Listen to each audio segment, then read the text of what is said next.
Strehimtari, Es-Samed. Ky emër i Allahut shfaqet vetëm një herë në Kur'an, në ajetin e 2 të kapitullit El-Ihlas. Allahu është ai që çdo krijesi drejtohet, i mbështetet për çdo nevojë, strehimtarit. El-Ihlas 2. Ai shfaqet në sunetin e profetit sallallahu alaihi wasallam në shumë raste, veçanërisht në traditën e përmendur mbi emrin më të madh të Allahut, ku Burejde bin el-Husejbi tregon se pejgamberi sallallahu alaihi wasallam e dëgjoi njërin duke ju lutur Zotit me fjalët: O Allah, të lut duke pohuar që ti je Allahu, nuk ka Zot tjetër përveç teje, të vetmit, strehimtarit, i cili nuk lind dhe nuk është i lindur, dhe të cilit askush nuk i ngjan.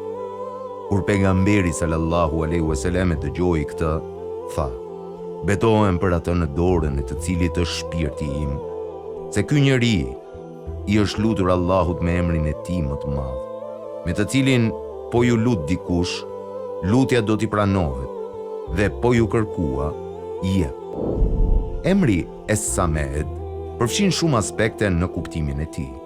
Ai referohet një Zoti, i cili i posedon dhe i disponon të gjitha çështjet, një Zoti të cilit njerëzit i luten për nevojat e tyre, një Zoti i cili në të njëjtën kohë është i plot dhe i pavarur, një Zoti që nuk ka nevojë dhe nuk varet nga askush.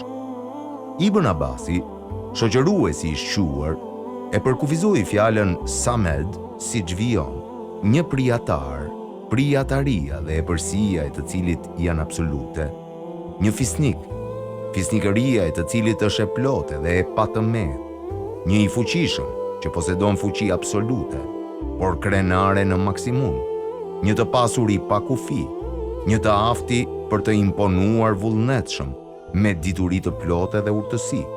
Është vetëm Allahu, ai i cili ka fisnikëri dhe sundim të plotë, dhe ky atribut, Samed, i takon vetëm atij dhe askush tjetër nuk është i denjë për të. Fjala Samed definohet gjithashtu si ai tek i cili të gjithë varen për përmbushjen e nevojave të tyre, por i cili nuk ka nevojë për askënd dhe nuk varet nga askush.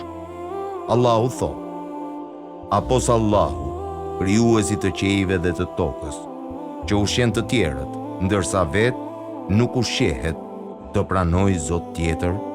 El-En'am 14. Allahu i furnizon krijesat e tij, por nuk është i varur prej tyre për asgjë.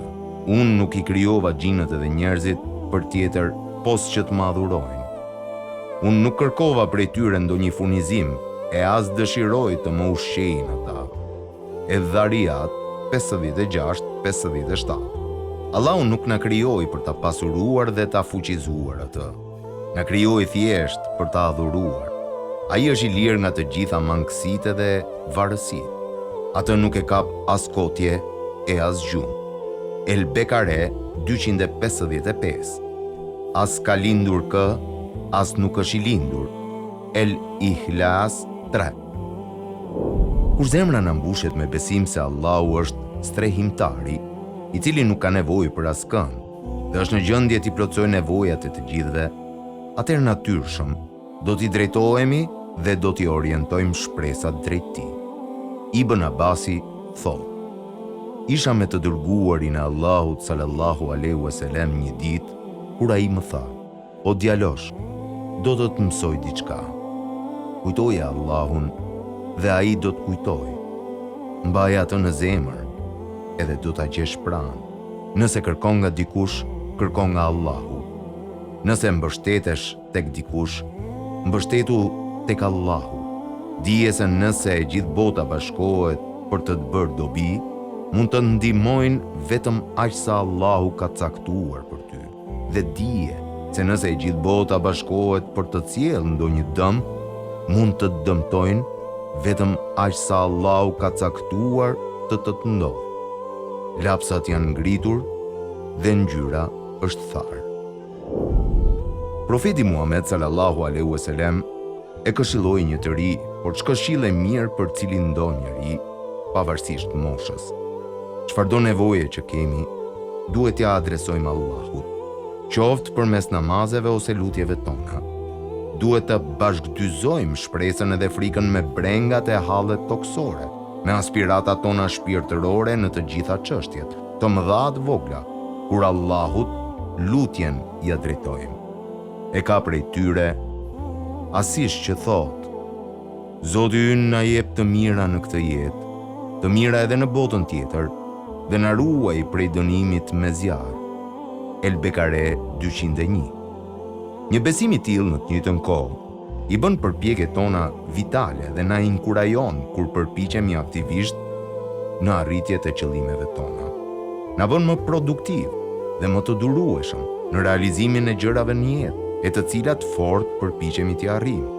Na ndihmon për t'i përballuar vështirësitë me të cilat ballafaqohemi, edhe për t'i tejkaluar pengesat që na dalin në rrugë. Na mban larg dëshpërimit kur praktikisht kemi bërë gjithçka në aftësinë tonë, por kërkohet akoma më shumë. Besimi në emrat edhe atributet e Allahut nuk duhet të minimizohet thjesht në disa recitale të fjalëve, por duhet të jetë besim që informon dhe formon aktivisht qasjen tonë ndaj jetës. Kur është kështu, atëherë bëhemi të fuqishëm në besim dhe më të pavarur në botë kuptim. Nuk ka dyshim se kemi nevojë për njerëz të tjerë, ashtu siç secili prej nesh është i nevojshëm nga të tjerët.